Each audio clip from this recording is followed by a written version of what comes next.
Buonasera e ben ritrovati con l'informazione flash di New Sicilia, i principali titoli del pomeriggio. La Sicilia è tra le regioni più avanzate nell'attuazione del Fondo per lo Sviluppo e la Coesione 2021-2027. Secondo il bollettino di monitoraggio della regione, l'isola è prima per pagamenti e seconda per impegni. L'accordo assegna alla Sicilia una dotazione di quasi 5 miliardi di euro, la più consistente in Italia, destinati a infrastrutture, ambiente, risorse idriche, mobilità, competitività delle imprese e dei servizi. Dopo oltre 20 anni di attesa, il Consiglio Comunale di Catania ha approvato il nuovo regolamento che disciplina l'installazione dei dehors, gli spazi all'aperto attrezzati con tavoli, sedie e altre strutture destinate all'accoglienza della clientela dei pubblici esercizi. Il provvedimento è stato approvato con 22 voti favorevoli e 2 contrari. Soddisfatto il sindaco Enrico Trantino, che ha definito il voto dell'Aula un momento storico per Catania.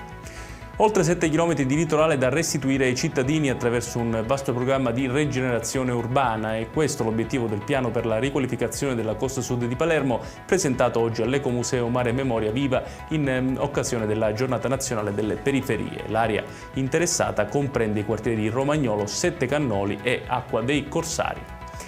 La cronaca da Siracusa, dove un pensionato di 82 anni è morto all'ospedale Umberto I dopo essere rimasto gravemente ferito in un tragico incidente avvenuto nel pomeriggio in corso Gelone.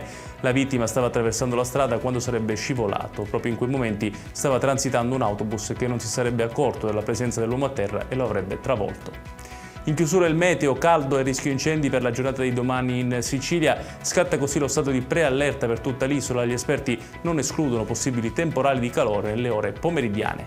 Ed è tutto per questa edizione. Tutti i dettagli su queste notizie li trovate come sempre sul nostro sito www.newsicilia.it. Grazie per averci seguito e buon proseguimento di serata.